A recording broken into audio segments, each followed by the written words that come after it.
1,00,000 subscriber झाले. जळगावला silver play button आला आणि घ्यायला आम्ही तिघी गेले आणि अनबॉक्सिंग करायच्या टाइमला एवढी भीड आम्ही कधीच नाही बघितली भो. तर काल दुपारी माझ्या मित्राला फोन आला होता की तुझा सिल्वर प्ले बटन आलेला आहे, घ्यायला येऊन जाय. पण काल आमचं जायचं काय जमलं नाही म्हणून आम्ही आज चालले. थोडे दूर पाय पाय चालले आणि एका सोबत 3 गाड्या आल्या आणि त्या थांबून पण गेल्या. मग आम्ही तिघी गाडीवर बसून साजगाव आले.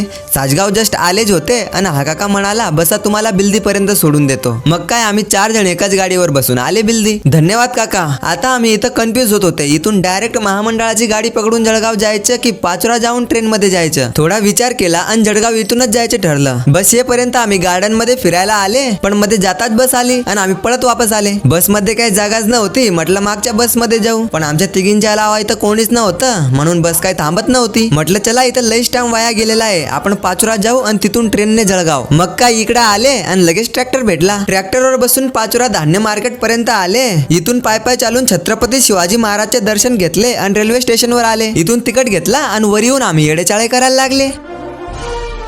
कारण ट्रेन तर आमची लेट लेट होती म्हणून करा येडेचाळे. टाइम वेस्ट करण्यापेक्षा हे दोघं व्हिडिओ एडिटिंग करायला लागले आणि मी फुल टाइम वेस्ट करायला. थोड्याच वेळात ट्रेन आली आणि ट्रेन मध्ये बसून निघाले आम्ही आमच्या डेस्टिनेशन वर. पार्ट 2 बघण्यासाठी फॉलो करा आणि तुम्ही हा व्लॉग कोणत्या गावातून बघता हे कमेंट करा.